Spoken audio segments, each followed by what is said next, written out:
आप सभी को सलाम। हम परमेश्वर के निहायत ही शुक्रगुजार हैं कि परमेश्वर ने एक बार फिर मौका दिया कि हम उसके कलाम को जो है वो आज के दिन सीख सके। हम धन्यवाद करते हैं कि खुदा ने पूरी रात हमें संभाला और सुबह की रोशनी दिखाई, और आज जो है वो हम निर्गमन उसका 22 अध्याय जो है वो सीखने पर है। पर इससे पहले कि हम निर्गमन उसके 22 अध्याय में जाएं, अपने सिरों को झुकाएंगे और हम प्रार्थना में जाएंगे। हमारे स्वर्गीय खुदावंद, हम आपके शुक्रगुजार हैं, धन्यवाद करते हैं आपके प्यार के लिए जो आपने क्रूज पर दिखाया, उस लहू के लिए जिस लहू से हमारा कफारा किया गया, और उस सभी जख्मों के लिए जिनके जरिए से हम चंगाई पाते हैं। खुदावंद, हमारे सिर आपके सामने झुकते हैं, आपको धन्यवाद करते हैं अपने पाप गुनाह गलतियों को जो हमने सोच में, देखने में, सुनने में, बोलने में और अपने जहनों में की है। खुदावंद, उन सभी की क्षमा चाहते हैं, प्रार्थना करते हैं कि आप हमें माफ कर दें, अपने पवित्र लहू से धोकर साफ करें और पाक रूह से भरें, ताकि खुदावंद हम आज का दिन आप में जी सकें। हमारे सारे कामकाज खुदावंद हम आपके चरणों में लेकर आए हैं। खुदावंद, अपनी इच्छा के अनुसार हमें चलाएं और हम किसी भी तरीके से खुदावंद आपको निराश ना करें। खुदावंद, हमारी प्रार्थना है आज के कलाम पर भी आप हमें आशीष और बरकत दें और हमें कलाम सीखने की कुव्वत और ताकत दें। आप बोलें, हम सुने, आप बढ़े हम घटें। इस प्रार्थना को यीशु के नाम से मांगते हैं, आमीन। सो आइए देखते हैं। हम ऑलरेडी देख रहे हैं निर्गमन 21 अध्याय, जिसमें हम जजमेंट या लॉ रिलेटेड टू जजमेंट जो है वो देख रहे हैं। अब जो है लॉज ऑफ रेस्टिट्यूशन की, अगर किसी तरह से भी डैमेज कर दिया गया है और उसे कैसे भरमाना है, उसकी भरमाई कैसे होनी चाहिए, उसके बारे में जो है परमेश्वर ने मूसा से कहा। देखते हैं पहली आयत से। जी। यदि कोई मनुष्य बैल व भेड़ व बकरी चुराकर उसका घात करे व बेच डाले, तो वह बैल की संति 5 बैल और भेड़ बकरी की संति 4 भेड़ बकरी भर दे। यदि यदि चोर सेंध लगाते हुए पकड़ा जाए और उस पर ऐसी मार पड़े कि वह मर जाए, तो उसके खून का दोष ना लगे। सो यहाँ पर परमेश्वर ने जो है, पहली बात तो 10 हुक्मों में लिखा है कि चोरी ना करना। पर यहाँ पर हम देखते हैं कि परमेश्वर ने एक और जो है वो लॉ दिया है, जिस लॉ में अगर कोई इंसान चोरी कर देता है तो उस चोरी की कैसे वो भरमाई करेगा, उसके बारे में जिक्र है कि अगर वो चोरी करता है और उस चोरी करने से, यानी ऑक्स या शीप को चोरी करने से, उसके बाद या उसे घात कर दे या आगे बेच दे, तो अगर उसको पता, मतलब उसके बारे में पता लग जाए और जजेस के सामने वो आ जाए, तो जजेस को क्या हुक्म देना चाहिए कि अगर उसने बैल दिया है तो 5 बैल और उससे जो है वो देने पड़ेंगे, और अगर उसकी भेड़ चुराई है तो 4 भेड़ें जो है वो और जो है उसे देनी पड़ेंगी। अगर बाई चांस वो पकड़ा जाता है और लोग उसे मारते हैं और मारते मारते वो मर जाता है, तो किसी भी तरीके से वो व्यक्ति का खून जो है किसी के भी सिर पर जो है वो नहीं लगता है। सो ये हुक्म जो है वो बहुत ही खास है, बिकॉज हम देखते हैं लूका की अंजील उसके 19 अध्याय में, उसकी 8वीं आयत से जब हम पढ़ते हैं, तो वहां पर जिक्र आता है जकई का। जकई जो यीशु मसीह को देखना चाहता था और नाटा था और भागता हुआ वो गुलर के पेड़ पे चढ़ा, और जब यीशु मसीह और पूरी जमात उसके कारण रुकी और यीशु ने उसको उसके नाम से पुकारा, तो वो अपने घर में जब यीशु को लेकर आया, क्योंकि यीशु ने कहा मैं तुझे तेरे घर में जाना चाहता हूँ, और वो बड़ा खुश हुआ, क्योंकि टैक्स कलेक्टर उस समय जो है वो अच्छे व्यक्ति या अच्छे लोग जो है वो नहीं जाने जाते थे, और लोग जो है उन्हें ज्यादा पसंद नहीं करते थे। तो यहाँ पर यीशु मसीह उसको उसके नाम से बुलाते हैं, उसके घर जाने की जो है वो इच्छा दिखाते हैं, और वो जल्दी से उतरता है और यीशु मसीह को अपने घर लेकर जाता है। और उसके बाद आइए देखते हैं लूका उसका 19 अध्याय और उसका 8वां वचन।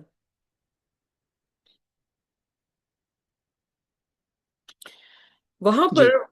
वो एक चीज प्रभु यीशु मसीह से कहता है, आइए देखते हैं क्या कहता है। जक्कई ने खड़े होकर प्रभु से कहा, हे प्रभु, देख, मैं अपनी आधी संपत्ति कंगालों को देता हूँ, और यदि किसी का कुछ भी अन्याय करके ले लिया हो तो उसे 6 गुना फेर देता हूँ। सो यहाँ पर हम देखते हैं कि परमेश्वर ने कहा कि अगर तूने किसी भी तरीके से ऑक्सन लिया है तो 5 और दे दे, या शीप ली है तो 4 और दे दे। इनफैक्ट अगर हम नंबर्स में जाते हैं, लेविटिकस में जाते हैं, वहां पर भी ये आज्ञा जो है दोहराई गई है। बट जकई जो है वो किसी भी तरह से यू नो आइए देखते हैं नंबर्स एक बार फिर हम पढ़ लेते हैं नंबर्स 5 और उसकी 5 से 8, गिनती 5 और उसका 5 से 8 आयत। जी। फिर यहोवा ने मूसा से कहा, इस्राएलियों से कहे कि जब कोई पुरुष व स्त्री ऐसा कोई पाप करके जो लोग किया करते हैं, यहोवा को विश्वासघात करे और वह प्राणी दोषी हो, तब वह अपना किया हुआ पाप मान ले और पूरे मूल में 5वां अंश बढ़ाकर अपने दोष के बदले में उसी को दे, तो यहाँ पर जिसके यहाँ पर भी हम देखते हैं कि भरमाई की बात की गई है। यहाँ पे भरमाई कैसी है कि 1/5 जो है वो एक्स्ट्रा उसे देना पड़ेगा। और जब मैं 1/5 को देखती हूँ परसेंटेज में तो लगभग पता लगता है कि 20% जो है वो ज्यादा जो है उस व्यक्ति को देना पड़ेगा। सो यहाँ पर जो है एक को चोरी करने पे 5। सो कहने का अर्थ ये है कि एक इंसान अगर ये सोचता है कि किसी एक ऑक्सन को चोरी करके वो रोटी खा लेगा या उसे आगे बेच के उसे मुनाफा होगा, यहाँ पर जो खुदा ने जजमेंट दी है उस जजमेंट को देखकर आई थिंक कोई भी नहीं ये साहस कर पाएगा कि वो किसी की एक जो है वो बैल को पकड़ ले, क्योंकि उसे कितने देने पड़ेंगे? 5 बैल। अगर मैं लगभग एवरेज उसकी अमाउंट देखूं आज के टाइम में, अगर 1 लाख का बैल है और 1 लाख के बैल को बेच के वो 70,000 भी अगर कमाता है, तो अगर वो पकड़ा जाता है तो उसे कितना देना पड़ेगा? उसे 5 लाख जो है, यानी 5 बैल यानी 5 लाख के लगभग उसे मिलेंगे, और वो उसे जो है वो पे करना पड़ेगा। सो चोरी जो है वो क्या हुआ, एक तरह की करने की साहस भी जो है इंसान के ऊपर जो है वो नहीं आएगा। बट क्या लोगों ने चोरी करना बंद कर दिया? बिल्कुल भी नहीं। दूसरे सैमुएल में जब हम 12 अध्याय पढ़ते हैं तो वहां पर जिक्र आता है उसके 6वें अध्याय में। आइए देखते हैं कि खुदा का दास के सामने यानी दाऊद के सामने जो है नेथन आता है, और नेथन एक कहानी उसे सुनाता है जो कि पहली आय से हम देखते हैं। पर उस कहानी में एक अमीर व्यक्ति और एक गरीब व्यक्ति के बारे में जिक्र करता है, और उसकी एक छोटी सी मेमने को जो है वो चोरी कर लेता है, जो कि रिच था और जिसके पास बहुत सारे जानवर थे। बट वो पुअर की जो गरीब था उसकी एक मेम मतलब बच्चे को, मेमने को उठा लेता है। तो दाऊद को जो है वो गुस्सा आता है, तो दाऊद गुस्से में क्या कहता है? आइए देखते हैं उसके 6वें वचन में। 2 शमूएल। दूसरा सैमुएल उसका 12 अध्याय और उसका 6वां वचन। जी। और उसको वह भेड़ की बच्ची का औगुना भर देना होगा, क्योंकि उसने ऐसा काम किया और कुछ दया नहीं की। सो यहाँ पर 4 फोल्ड जो है वो जिक्र किया गया है कि उसे जो है वो भर देना होगा। वेल, ये कहानी जो थी रियल कहानी नहीं थी, सिंबलाइज की गई थी, क्योंकि दाऊद ने पाप किया था। दाऊद ने एक गरीब आदमी की विवाहिता या उसकी बीवी को जो है उसने देखा जो वो नहा रही थी, बिरशिबा या विशिबा। और उसको देखते ही वो क्या कर रहा है? अडल्ट्री कर रहा है, और उससे उसके आदमी को उसने मार दिया और उस औरत को अपने घर में जो है उसने बसा लिया। सो कहने का अर्थ ये था कि जब वो न्याय दे रहा था, खुदा के कलाम में कहीं पर भी नहीं लिखा था 4 फोल्ड, बट यहाँ पर क्या लिखा है? 1/5 जो है हम देख रहे हैं नंबर्स में। और फिर हम देखेंगे, अगर लेवियों की पुस्तक में देखें तो लेवियों की पुस्तक में भी जिक्र जो आया है वो बहुत ही खूबसूरत है। 5वें अध्याय की 24 और वेल 20 से 26 है।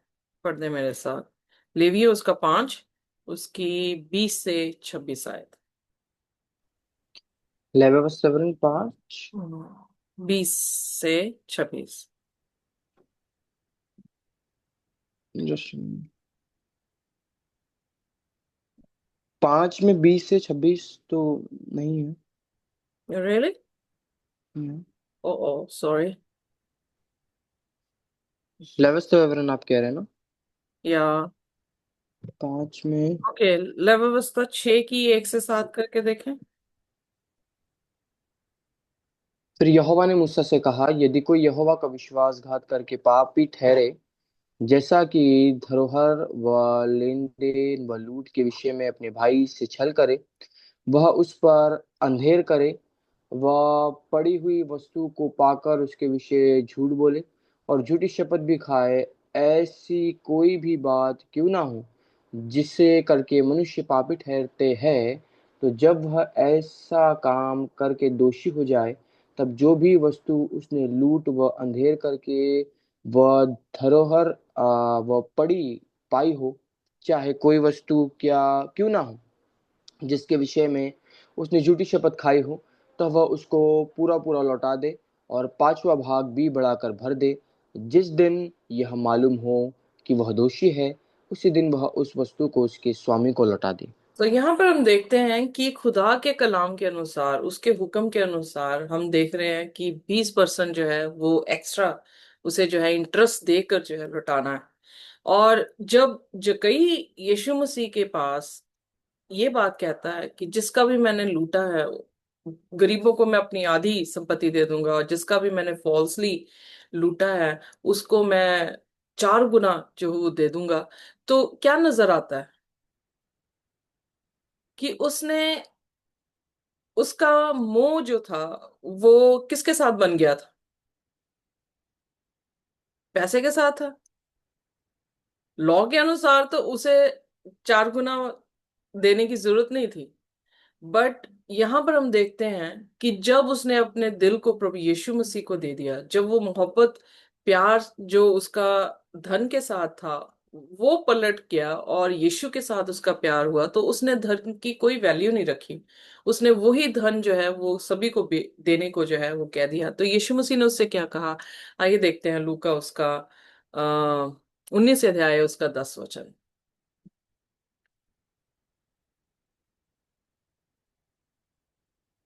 जी, लूका 19 का 10। क्योंकि मनुष्य का पुत्र, 9th वर्ष से। ओके, 9 वर्ष से पढ़ते हैं या। तब यीशु ने उससे कहा, आज इस घर में उद्धार आया है, इसलिए कि यह भी इब्राहिम का एक पुत्र है। आमेन। सो यहाँ आमीन। पर हम देखते हैं कि 10 हुक्मों में क्या था कि परमेश्वर से प्रेम कर और अपने पड़ोसी से अपने जैसा प्रेम कर। उसके एक्शंस में क्या था? उसके एक्शंस में पहले था कि वो अपने पड़ोसी से अपने जैसा प्रेम नहीं कर रहा था, और खुदा से बढ़कर वो धन दौलत से प्रेम कर रहा था। पर जैसे ही यीशु मसीह के साथ एनकाउंटर हो रहा है, उसका यीशु मसीह के साथ उसकी मुलाकात हो रही है, तो वो यीशु मसीह के उस प्यार के सामने अपने ही धन का जो प्यार था वो उसका टूट जाता है। और वो परमेश्वर से प्रेम भी दिखा रहा है जब उसने ये कहा कि मैं अपनी संपत्ति गरीबों को दे दूंगा और जिनसे लूटा उन्हें 4 गुना वापस करूंगा। तो उसके उसके उसके दिल में बिल्कुल भी जो है अपने धन का प्रेम नहीं था, बल्कि उसके दिल में अब क्या आ गया था? खौफ आया था खुदा का। और उस खुदा के खौफ से वो क्या कर रहा है? खुदा के हुक्म के अनुसार, हुक्म से भी ज्यादा बढ़कर जो है वो क्या कर रहा है? अपनी रिपेंटेंस को जो है वो दिखा रहा है, रेस्टिट्यूशन ले रहा है, रिस्टोर कर रहा है, अपनी साल्वेशन को रिस्टोर कर रहा है, अपने रिलेशनशिप खुदा के साथ, यू नो। और फिर खुदावन यीशु मसीह ने तभी उससे कहा कि आज तू, हालांकि वो यहूदी था, आज तू इब्राहिम की संतान जो है वो बना है। सो हम इब्राहिम की संतान कैसे बनते हैं? जब हम विश्वास करते हैं किस पर? किसी भी चीज पर, ना घोड़ों पर, ना रथों पर, ना राजाओं पर हमारा विश्वास होता है। हमारा विश्वास खुदावन खुदा पर विश्वास बन जाता है। और जब हमारी तवज्जो सिर्फ खुदावन खुदा होते हैं, तो हम खुदा का हुक्म जो है वो क्या कर रहे हैं? पूरा कर रहे हैं। और इसीलिए यहाँ पर हम देखते हैं कि जकई ने खुदा के सारे हुक्म जो है वो पूरे कर दिए। और उसके सामने हम देखते हैं कि साल्वेशन जो है उसके घर में जो है उसी दिन, खुदाम यीशु मसीह के वचनों के अनुसार उसी दिन उसके घर में जो है वो आ गई। So so important to keep the laws of God. और हमारे कामों से हम खुदा के हुक्मों को पूरा नहीं कर पाते हैं। और वो हुक्म पूरा करना ही हमारी क्या शुरुआत है? धार्मिकता की, हमारी साल्वेशन की जो है वो शुरुआत है। सो यहाँ पर हम देखते हैं कि जकई ने खुदा के हुक्म को जो है वो पूरा किया। जकई ने जो है अपना जीवन पूर्ण तौर से प्रभु यीशु मसीह को दे दिया। जकई ने जो है उस दिन उद्धार पाया, और जकई उस दिन अब्राहम की संतान जो है वो कहलाया। हम जो क्रिश्चियंस हैं, बाय ब्लड जो है, बेशक हो सकता है हम अब्राहम की संतान ना हो, पर हम विश्वास के जरिए से ग्राफ्ट हुए हैं अब्राहम के संतान बनने के लिए। और वो ग्राफ्ट या उस एडॉप्शन में क्या चीज मायने रखती है कि क्या हम परमेश्वर को पूरे मन से प्रेम करते हैं, क्या अपने पड़ोसी से अपने जैसा प्रेम कर रहे हैं। सो ये दोनों चीजें जो है, हम किसी भी एक चीज को लेकर दूसरी चीज को छोड़ दें, ऐसा नहीं हो सकता। हमें खुदा के हुक्म पूरे जो है वो क्या करने पड़ेंगे, पूरे करने पड़ेंगे। और इसी तरह साल्वेशन जो है हमारे पर आएगी। सो इसलिए हम यहाँ पर देखते हैं कि खुदा के हुक्म, या खुदा ने जो हुक्म मूसा को दिए थे, वो किसी भी तरह से रद्द हुए नहीं नजर आते हैं। बल्कि हम ये देख रहे हैं कि यही हुक्म जो थे, जिन्होंने माना, उनको जो है वो मुक्ति ग्रहण जो है वो हुई है। आमीन। सो आइए देखते हैं। और उसका, आई एम सॉरी, यहाँ पर, ऑलराइट, उसकी अगली आयत, निर्गमन उसका 22 अध्याय, 4 आयतें हम पढ़ चुके हैं, और उससे आगे जो है हम 5वीं आयत पढ़ेंगे। यदि कोई अपने पशु से किसी का खेत व दाख की बारी चराए, अर्थात अपने पशु को ऐसा छोड़ दे कि वह पराये खेत को चर ले, तो वह अपने खेत की और अपने दाख की बारी की उत्तम से उत्तम उपज में से उस हानि को भर दे। अब आमेन। अगर, अब एक एक चीज जो है मुझे कहानी याद दिला रही है। अगर आपको याद हो कि अ, दाऊद के समय में, जब Dawood, I forgot the name, so sorry, Dawood के जो सैनिक थे, उन्होंने जो है एक व्यक्ति के भेड़ों की जो है वो रखवाली की। अगर जबेज आपको याद आता नाम तो प्लीज मुझे बताना। सो उसके भेड़ों की जो है वो रखवाली की, और वो उसके बदले उससे रोटी मांग रहा था। तो उसने जो है दाऊद को मना कर दिया। तो दाऊद बड़े गुस्से से जो है उस पर आक्रमण करने के लिए आ रहा था, और उतने में ही उसकी बीवी जो है, it just went out of my mind, उसकी बीवी जो है, वो, उसको पता लगता है, और उसकी बीवी समझदार होने के कारण वो खाना खूना सब पैक करके अपने गधों पर रखती हुई जो है, वो उसको रास्ते में उसके साथ उसकी भेंट होती है, और उसे एज अ किंग उसे बड़ी आदर और सम्मान देती है। नबाल। क्या नाम है, सॉरी? नबाल। तबाह, नबाल, नबाल, NABL। या नेबल, या नबाल, और उसकी पत्नी जो है एबिगेल। अबीगेल, या सॉरी। सो नबाल और अबीगेल की कहानी है ये। तो वहां पर जो है, यहाँ पर क्या कह रहा है कि अगर तेरा जानवर भी कहीं और जाके चल रहा है, तो तू अपनी अच्छी उपज क्या कर, उस व्यक्ति को दे। जब दाऊद के लोग जो है उसकी भेड़ों की रखवाली कर रहे थे, तो ये उसका फर्ज बनता था कि वो उसको जो वो मांग रहा है उसे अपने घर में से अच्छा खाना जो है उसे प्रदान करे, पर वो नहीं कर रहा था। बट फिर उसके बाद हम कहानी में देखते हैं कि उसकी पत्नी ने जब किया, तो उसका गुस्सा जो है वो ठंडा हुआ। बट जो जो वो गिल्ट थी नबाल की, या जो उसने पाप किया था, उसकी सजा खुद ब खुद खुदा ने दे दी। और फिर जो दाऊद के वचन थे वो ये था कि खुदा ने मुझे पाप करने से जो है वो रोक लिया, जब उसे ये पता लगता है कि वो डर के मारे ही मर गया। सो इसलिए खुदा ने जो हुक्म दिए थे वो हमारी सोसाइटी की सिक्योरिटी, और सोसाइटी में कि हम खुश रह सकें, हम मिलजुल के रह सकें, हम अपने पड़ोसी से भी अपने जैसा प्रेम कर सकें, ये सारे जो लॉस थे वो इस कदर दिए गए थे ताकि ये सारी चीजें मेंटेन करती जाएं। बट इनफैक्ट बहुत सारे लोग जो थे वो हुक्मों को नहीं मान रहे थे, और इसीलिए वो कहानियां हमारे लिए कलम बंद की हैं कलाम में, ताकि हम समझ सके कि वो इस तरह से क्यों हुआ। और उनको सजा जो है वो क्यों दी गई। आइए देखते हैं अब अगली आयत में। निर्गमन उसका 22 अध्याय। यदि कोई आग जलाए और वह कांटों में लग जाए और फूलों के ढेर व अनाज व खड़े खेत जल जाएं, तो जिसने आग जलाई हो वह हानि को निश्चय भर दे। ओके। सो यहाँ पर भी हम देखते हैं कि अगर किसी भी तरह से कोई भी चालाकी से किसी के खेत की उपज को खत्म करना चाह रहा है तो उसको जो है वो भरमाई देनी पड़ेगी। सो ये इसलिए खुदा ने हुक्म दिए ताकि कोई भी साहस ना करे किसी को भी खत्म करने की, किसी के लिए भी हानि करने की। ताकि इसलिए यीशु मसीह ने कहा कि अगर जब नए नियम में भी हम देखते हैं तो यीशु मसीह ने जो पैराबल्स दिए हैं उसमें भी यही सिखाने की कोशिश की है कि खुदा ने तुम्हारे पाप माफ किए हैं, तुम क्या करो, तुम दूसरों के पाप भी माफ कर दो, ताकि वहां पर जो है सहमति रह सके, खुशहाली रह सके और अच्छी जो है वो सोसाइटी एक फॉर्म हो सके। वेल आगे देखते हैं। वेल जब ये झाड़ियों के आग लगाने की बात आई तो मुझे यू नो सैमसन की कहानी जो है वो याद आई कि सैमसन ने जो है लोमड़ियों की दुमों पे टॉर्च फिक्स की और उसे जो है पैलेस्टीन के खेतों में जो है वो छोड़ दिया और जितना भी उनका खेत थे वो जो है वो खत्म हुए। इनफैक्ट जब हम गिदोन की कहानी को देखते हैं तो ये मादी लोग जो है वो इजराइल के अनाज को भी इसी तरह से जो है वो खत्म कर रहे थे।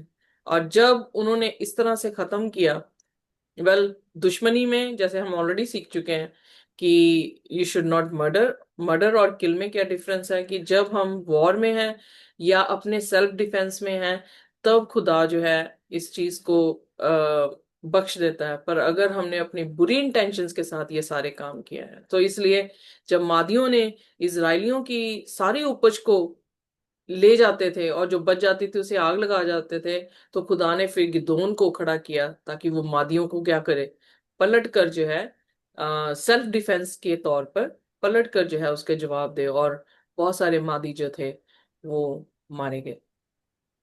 सो अगली आयत को देखते हैं। यदि कोई दूसरे को रुपया व सामग्री की धरोहर धर और वह उसके घर में चुराई जाए, तो यदि चोर पकड़ा जाए तो दूना उसी को भर देना पड़ेगा।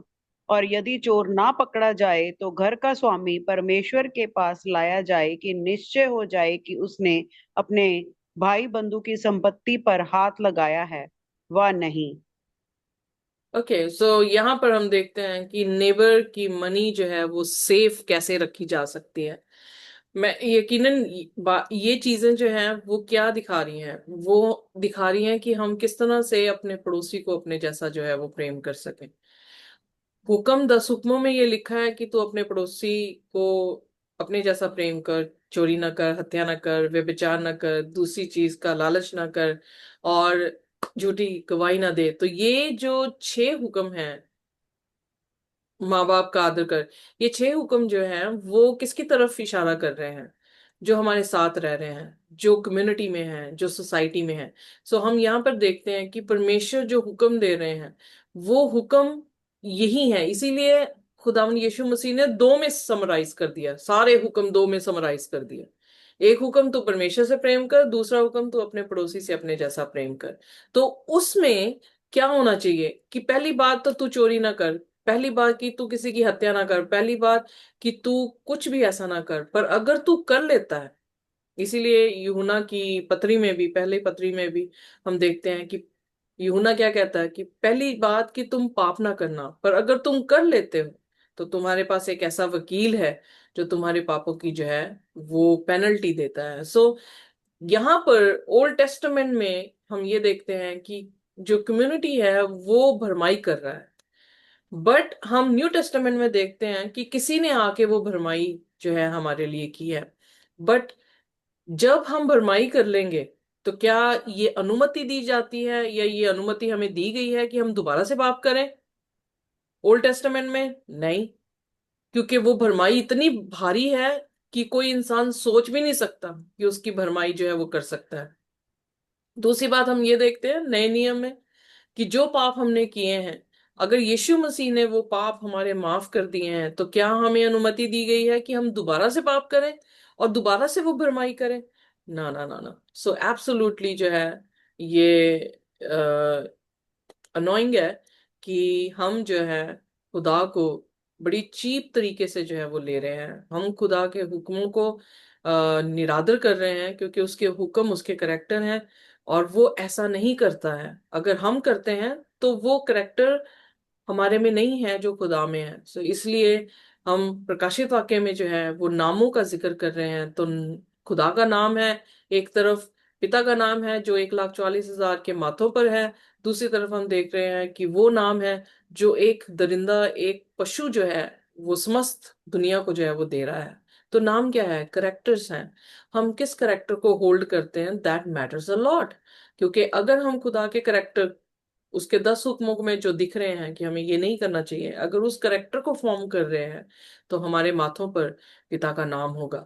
अगर हम उसके करेक्टर को यानी 10 हुक्मों को नहीं फॉलो कर रहे हैं और हम अपनी इच्छा के अनुसार चल रहे हैं जैसे शैतान चला है, तो हम किसका नाम या किसके करेक्टर को फॉलो कर रहे हैं, किसके करेक्टर को अपहोल्ड कर रहे हैं? शैतान के कर रहे हैं। तो अल्टीमेटली दो डेस्टिनी है, एक जिंदगी है जो ओबीडियंस से आ रही है, एक मौत है जो ना आज्ञाकारिता से आ रही है। सो हमारी हमारी ये डिसीजन है कि हमने कौन सी डेस्टिनी जो है वो फॉलो करनी है। पर हर एक हुक्म में बार बार यही चीजें जो है वो देखने को मिल रही हैं कि परमेश्वर हमें ये सिखा रहा है कि हम अपने पड़ोसी से जो है अपने जैसा प्रेम करें। सो आइए देखें अगली आयत कौन सी आयत है सिस्टर जी? 9। Thank you. चाहे बैल, चाहे गधे, चाहे भेड़ या बकरी, चाहे वस्त्र, चाहे किसी प्रकार की ऐसी खोई हुई वस्तु के विषय अपराध क्यों ना लगाया जाए, जिसे दो जन अपनी अपनी कहते हों, तो दोनों का मुकदमा परमेश्वर के पास आए, और जिसको परमेश्वर दोषी ठहराए वह दूसरे को दूना भर दे। सो हम देखते हैं ये कहानी सुलेमान के सामने भी जो है वो आई। दो औरतें एक ही बच्चे का क्लेम कर रही थी। दोनों औरतें ये कह रही थी कि हम माए हैं। और अब उसको जो है वो निर्णय लेना था, क्योंकि यहाँ पे ये नहीं बताया गया, पर यहाँ पे ये कि ये खुदा किसको कंडेम करता है, तो उसको जो है वो दुगना भरना पड़ेगा। बट वहां पर खुदा ने सुलेमान को इतनी बुद्धि दी थी। बुद्धि भी क्या, कौन है? खुदा है। सो उसके पास खुदा था, और खुदा ने कंडेम किसको किया, कैसे किया, उसे कैसे जो है वो ढूंढा गया। सुलेमान ने कहा कि इस बच्चे के 2 हिस्से कर दे, और आधा जो है इस औरत को दे दिया जाए, आधा उस औरत। तो जो असली माँ थी वो रोने लगी, और उसने कहा कि पूरा का पूरा बच्चा जो है इसे दे दिया जाए। तो सुलेमान को पता लग जाता है कि कौन सा बच्चा किस माँ का है। और हम यकीनन जानते हैं कि पलटा जो है उस औरत को दिया गया, यानी सजा उस औरत को दी गई जिसने झूठा क्लेम जो है वो किया था कि ये बच्चा मेरा है, और जिसका ये बच्चा था उस माँ को वो बच्चा लौटा दिया गया। हम देखते हैं कि इसीलिए आप देखेंगे राजाओं को कि वो महायाजकों को बुलाते थे, स्क्राइब्स को बुलाते थे, और खुदा के हुक्मों के बारे में उनसे पढ़वाते थे, ताकि वो अपने यू नो रियासत में वो किसी भी तरह से जज जो है वो गलत ना कर सके। यहाँ पर फिर सुलेमान की जो है वो वाह वाह हुई, क्योंकि उसने जो है इस हुक्म को जो है वो जज, एज अ जज, इस हुक्म के अनुसार उसने बहुत अच्छी जो है वो अपनी जजमेंट सुनाई थी। आगे देखते हैं 10वीं आयत में। यदि कोई दूसरे को गधा व बैल या भेड़ बकरी व कोई और पशु रखने के लिए सौंपे, और किसी के बिना देखे वह मर जाए, वह चोट खाए व हाँक दिया जाए, तो उन दोनों के बीच यहोवा की शपथ खिलाई जाए कि मैंने इसकी संपत्ति पर हाथ नहीं लगाया। तब संपत्ति का स्वामी इसको सच माने और दूसरे को उसे कुछ भी ना देना होगा। ओके, यहाँ पर हम देखते हैं कि अगर किसी भी तरह से कोई भी अ, अपनी चीज किसी के हाथ में देता है, या सेफ्टी के कारण जो है उसे सेफ रखने के लिए किसी को दे रहा है, और वो किसी भी तरह से नुकसान पाती है, तो उसमें भी है कि अगर वो सच्चा है, खुदा की शपथ खा रहा है कि ऐसा कुछ नहीं हुआ, तो रिलीज हो जाएगा। पर अदरवाइज उसे क्या करना पड़ेगा? उस भरमाई को जो है वो देना पड़ेगा। So it all depends upon कि क्या हो रहा है, और उसको रिस्टोर कैसे किया जा सके। अगर याद हो तो दाऊद जो था,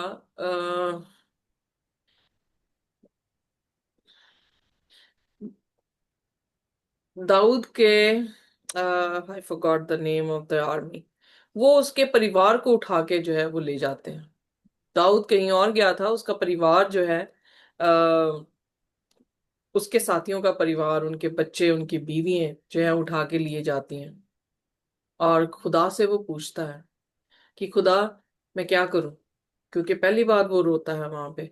और वो खुदा से पूछता है कि मैं क्या करूं, अगर मैं जाऊं तो क्या मैं रिकवर कर लूंगा अपना परिवार, अपने बच्चे? और यहाँ पे परमेश्वर ने कहा कि हाँ, जा और रिकवर कर। और फिर दाऊद जो है वो जाता है, और बाइबल बताती है कि ही रिकवर्ड ऑल, उसने सारा जो है वो रिस्टोर कर लिया। सो हम इन इन हुक्मों से ये देख रहे हैं कि वो कहानियां कितनी जुड़ी हुई हैं, और खुदा ने किसी भी तरह से हुक्म नहीं तोड़ा था, क्योंकि वो संपत्ति दाऊद की थी और उसके लोगों की थी। और उनका पूरा हक था कि वो वहां पर जाके अपनी सेल्फ डिफेंस में, अपने परिवार के डिफेंस में जो है वो कोई भी कार्य जो है, वहां पर जो भी उन्होंने उन पर हमला किया और कत्लेआम हुए, और वो इसी कारण हुए, इसीलिए खुदा ने उन्हें यस कहा था, क्योंकि वो प्रॉपर्टी उसको बिलोंग करती थी, और नाजायज किसी ने उसकी प्रॉपर्टी जो है वो ले ली। यहाँ पर उसने दी तो नहीं थी, पर नजायज किसी ने जो है उसकी प्रॉपर्टी में हमला करके उसे जो है वो लिया है, तो इसलिए खुदा ने, सो इसलिए नेवर थिंक कि खुदा जो ओल्ड टेस्टामेंट का है वो हत्यारा है। वो हत्यारा नहीं है। This is all under the laws. ये उसके हुक्म थे कि अगर ऐसा कुछ होगा तो रिस्टोर करने के लिए अ, भरमाई जो है उन लोगों को देनी पड़ेगी। आमीन। आमेन। सो आइए देखिए अगली आयत। हम चौदह यदि वह 15 तक पढ़ेंगे। यदि वह सचमुच उसके यहाँ से चुराया गया हो तो वह उसके स्वामी को उसे भर दे, और यदि वह फाड़ डाला गया हो तो वह फाड़े हुए को प्रमाण के लिए ले आए, तब उसे उसको भी भर देना ना पड़ेगा। फिर यदि कोई दूसरे से पशु मांग लाए और उसके स्वामी के संग ना रहते उसको चोट लगे व वह मर जाए, तो वह निश्चय उसकी हानि भर दे। यदि उसका स्वामी संग हो तो दूसरे को उसकी हानि भरना ना पड़ेगा, और यदि वह भाड़े का हो तो उसकी हानि उसके भाड़े में आ जाएगी। सो एग्जैक्टली यही हमारी सोसाइटी में है। अगर मैं कोई चीज भाड़े में लेती हूँ और मेरे से कोई नुकसान हो जाता है उस भाड़े का, तो मुझे क्या करना पड़ेगा? उसे करेक्ट करके उसे वापस देनी पड़ेगी। रेंट में भी ऐसे ही है कि आप किसी का घर रेंट करते हैं, और किसी तरह से यहाँ पर इंग्लैंड में किसी तरह से आपने जो है उस प्रॉपर्टी में कुछ ना कुछ गलती की है या उसे खराब करने की कोशिश की है, तो हमें जब वापस देनी पड़ती है तो हम उसको करेक्ट करके देते हैं। चाहे वो कारपेट गंदा कर दिया हो तो कारपेट नया लगा के हमें जो है वो देना पड़ता है। सो यहाँ पर हम देखते हैं कि खुदा ने जो है हर एक की प्रॉपर्टी की इज्जत की है, और हर एक की चीजों की जो है वो इज्जत की है। और जो चाहे हम बोरो कर रहे हैं, हायर कर रहे हैं, हर चीज में जो है खुदा उन लोगों की मेहनत को व्यर्थ नहीं जाने देना चाह रहा, बल्कि खुदा रिस्पॉन्सिबल हमें बना रहा है, अकाउंटेबल हमें बना रहा है कि हम अपने कामों से अकाउंटेबल रहें, और खुदा के हुक्म में हम जो है वो मुनसफ रहें। वेल, अकाउंटेबिलिटी खुदा की जो है वो इमेज है, रिस्पॉन्सिबिलिटी और अकाउंटेबिलिटी।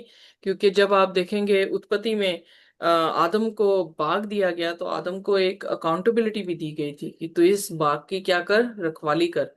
और उस बाग बाग में जितने भी पक्षी थे, जितने भी जानवर थे, उनके ऊपर जो है डोमिनियन, खुदा ने उसे रिस्पॉन्सिबिलिटी यानी डोमिनियन दिया था, और उसकी देख रेख करने की यानी अकाउंटेबिलिटी भी रखी थी कि वो जिम्मेदार होगा, और वो खुदा को इसका जवाब जो है वो देगा। सो इसलिए खुदा कभी नहीं बदला है। खुदा आज, कल और हमेशा तक एक जैसा है। और हमारे साथ भी है कि हर एक प्राणी, जब हम नए नियम में भी देखते हैं तो वहां पर भी पौलुस कहता है कि हर कोई इंसान जो मरता है उसे न्याय के सामने आना पड़ेगा, अकाउंटेबिलिटी देनी पड़ेगी। वो रिस्पॉन्सिबल होगा अपने एक्शन का, और उसकी जजमेंट उसके कामों के जरिए से जो है वो दी जाएगी। सो खुदा के हुक्म में हमें रहने की जरूरत है, ताकि हम रिस्पॉन्सिबल बने, अकाउंटेबल बने, और अपनी डेस्टिनी को खुद चूज करें, ताकि वो डेस्टिनी जो है खुदा हमें दे सके। आइए अपने सिरों को झुकाएंगे और हम प्रार्थना में जाएंगे। कोई भी जन जो है हमारे लिए प्रार्थना कर सकता है। आइए हम प्रार्थना करें। मसीह की खुदावंद, हम आपकी महिमा करते हैं और आपके नाम को जलाल देते हैं। हम खुदावंद आपका शुक्रिया अदा करते हैं, धन्यवाद इस दिन के लिए कि आपने आज के दिन हमें मुबारक किया, मुहैया किया। और खुदावंद आज के दिन हम सांस को लेते हैं, खुदावंद आपका धन्यवाद। हम आशीष है खुदावंद कि आप हमारे साथ हैं और हमें किसी बात की दहशत नहीं। धन्यवाद खुदावंद आपके, खुदावंद हर एक उन आशीषों के लिए। सबसे बड़ी आशीष खुदावंद परमेश्वर यीशु मसीह के लिए आपका धन्यवाद हो, जिसके द्वारा हमारे पाप हमसे हटाए गए और खुदावंद आपने हमें उद्धार और निजात दी। खुदावंद हम खुदावंद किसी भी तरीके से आपकी आज्ञाओं का उल्लंघन करके परमेश्वर खुदावंद यीशु मसीह आपको बार बार क्रूसित ना करें। और खुदावंद जब हम नए बनाए गए तो खुदा हमारा चाल चलन भी नया होता चला जाए, ताकि हम खुदावंद आपकी भली और सीधी इच्छा को मालूम करें और इसके अनुसार चलते रहें। खुदावंद हमारे गलती गुनाहों को माफ करे, हमें क्षमा करे, और इस स्टडी के द्वारा जो कुछ बातों को हमने सीखा है खुदावंद, आज हम देखते हैं हमारी सोसाइटी में सब बातें हैं, और हम खुदावंद इन सब चीज़ों को निगलेक्ट ना करें, परंतु परमेश्वर इनसे सीखें और अपनी हर एक प्रतिदिन की डेली वॉक को बेटर करते चले जाएं। आगे के समय को आपके हाथ में देते हैं, जो यूट्यूब से भी देखते हैं खुदा उन्हें भी आप आशीष करिए। इस चरित्र हारशनी ग्रुप और हम सबको खुदाबंद आप में हम बढ़ाते चले, आप में खुदाबंद, खुदाबंद आप में आप हमें बढ़ाते चले जाए। फिर दोबारा हर एक बातों को, हर एक कार्यों को आपके हाथ में देते हो, आवश्यक कि आप बड़े हम घटे, आपका नाम मुबारक पाया जाए। सारा जलाल खुदाबंद आप कहते हो, जितने लोग आए आपने सबको आशीष किया, और जो यूट्यूब के माध्यम से भी देखते हैं आशीष करे, और हम सब मिलकर आपके मत सदा करते रहे। सारा जलाल आप कहते हो, इस दो को यीशु मसीह के नाम मांगते हो, सुन सुखें कीजिए, आमीन। आमीन। आमीन। खुदा की शांति और उसका अनुग्रह हमारे साथ जब तक कि हम रूबरू ना देख लें, इसी तरह से रोज बरोज हमारे साथ बना रहे। आमीन। आमीन। आमीन।